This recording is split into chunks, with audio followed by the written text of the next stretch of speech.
बिस्मिल्लाहिर्रहमानिर्रहीम नहमदुहु व नसल्ली अला रसूलिहिल करीम।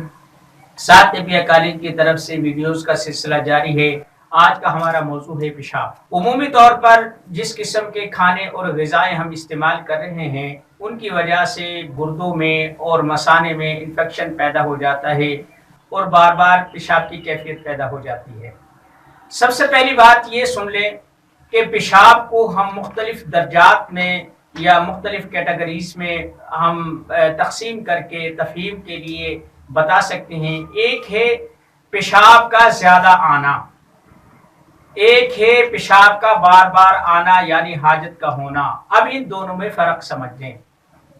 पेशाब का ज़्यादा आना ये आसाबी उज़लाती तहरीक होती है, इसमें बार बार पेशाब आता है लेकिन मिक़दार ज़्यादा होती है, रंग सफ़ेद होता है और मसाला भर जाता है और खुद के पेशाब आता है।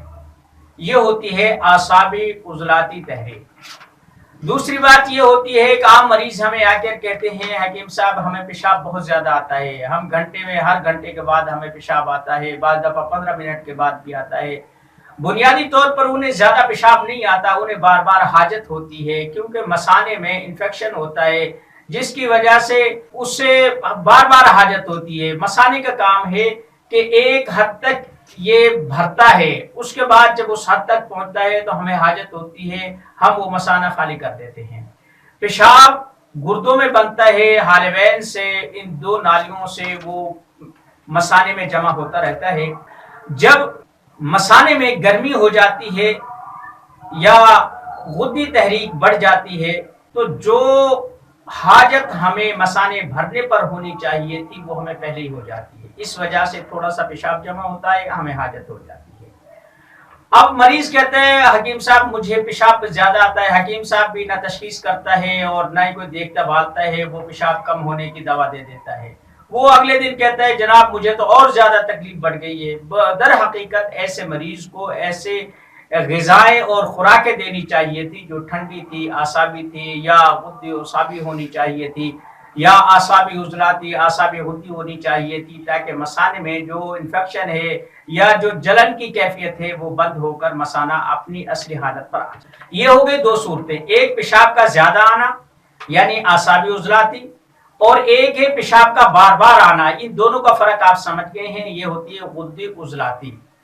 इसी तरीके से जो सलसलुल बौल होता है यानी ये उमूमी तौर पर बुढ़ापे में आकर या 40 साल से ज्यादा उम्र के लोगों में ये देखा जाता है, यानी जितना पेशाब गुर्दों से हालवैन के जरिए मसाने में आता है वो रुकता नहीं है, वो बस कतरों की शक्ल में आता रहता है। ये एक फालिज का यूं समझे कि फालिज का मसाना होता है, इस्तरखा होता है। लिहाजा इसको इस किस्म की दवाएं देनी चाहिए कि जो आसाब हैं वो बेदार हो जाए और मसाना दोबारा से काम करना शुरू करते। एक होता है जुलाली पेशाब यानी उसमें प्रोटीन ज्यादा आती हैं, ये भी गुद्दी उज़लाती होता है। और एक होता है खूनी पेशाब। खूनी पेशाब ये उज़लाती पेशाब होता है और इसमें इतनी ज्यादा जिस्म के अंदर खुश्की हो जाती है कि पेशाब का रंग सुर्ख हो जाता है, बाज़ दफा पेशाब के साथ खून के कतरात भी आने लग जाते हैं। इसमें भी ठंडी दवा देनी चाहिए, ठंडी खुराक, गाजर का मुरब्बा, कोई जूस, कोई ऐसी चीजें देनी चाहिए, बादी वाली सारी चीजें बंद कर देनी चाहिए। कुछ बच्चे ऐसे होते हैं कि जो बिस्तर पर पेशाब कर देते हैं, वो ख्वाब देखते हैं, उन्हें महसूस होता है वो कहीं जंगल में या कहीं बाहर खेतों में पेशाब कर रहे हैं या लैट्रिन में पेशाब कर रहे हैं, लेकिन जब वो निकल जाता है तब पता चलता है कि उसके बिस्तर और उसका कपड़ा, उसके कपड़े बिस्तर वगैरह खराब हो गए हैं। तो ये आसाबी ही तहरीक होती है, आसाबी उज़लाती तहरीक होती है। आसाबी उज़लाती तहरीक में उज़लाती आसाबी दवा दे, गुद्दी उज़लाती दवा दे या ऐसा करे। एक होता है कि पेशाब बनता ही नहीं है, आता ही नहीं है, ये उज़लात की कमजोरी होती है यानी गुर्दे पेशाब बनाते ही नहीं है। यूं समझे कि एक चीज होती है पेशाब का ना आना यानी गुर्दों में पेशाब तो बन रहा है लेकिन खारिज नहीं हो रहा। एक होता है गुर्दे पेशाब ही नहीं बनाते। तो इसमें जिसको ये मर्ज लाहिक हो कि आदमी को पेशाब बन नहीं रहा यानी कि दिन तक उसे पेशाब की हाजत ही नहीं होती, उसके गुर्दे ठीक अंदाज में تو یہ صابر ملتانی رحمتہ علیہ کا ایک فارمولہ ہے، اس آدمی کو ابلے ہوئے روزانہ 2-3 انڈے کھلا دو تو پیشاب بننا شروع ہو جائے گا۔ یہ چیزیں ہیں، انہیں ہم دیکھ کر آسانی سے اپنے پیشاب کی تکالیف کو دور کر لیتے ہیں۔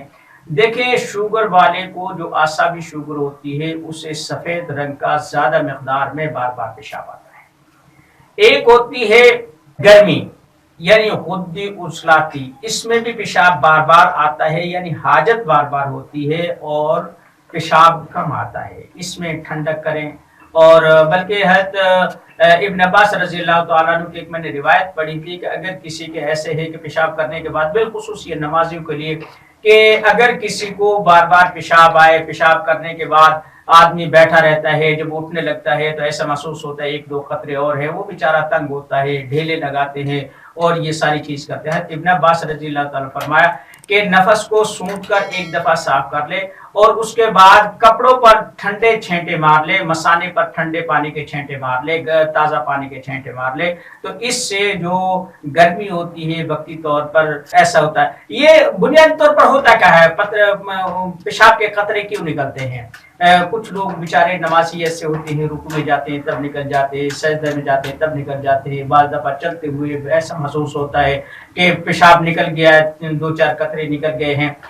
یہ ایسا ہوتا ہے کہ جب آدمی پیشاب کرتا ہے، پیشاب کرنے کے بعد مثانے کا منہ رک جاتا ہے، لیکن گرمی کی وجہ سے وہ پھیل جاتا ہے، وہ ٹھیک طریقے سے سکڑ نہیں سکتا، تو اس وجہ سے وہ گرمی کی علامت ہوتی ہے، کیونکہ ٹھنڈ سے کوئی بھی چیز سکڑتی ہے اور گرمی سے پھیلتی ہے۔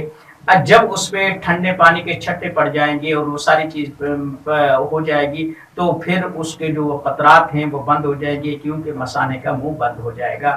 وما علینا الا البلاغ۔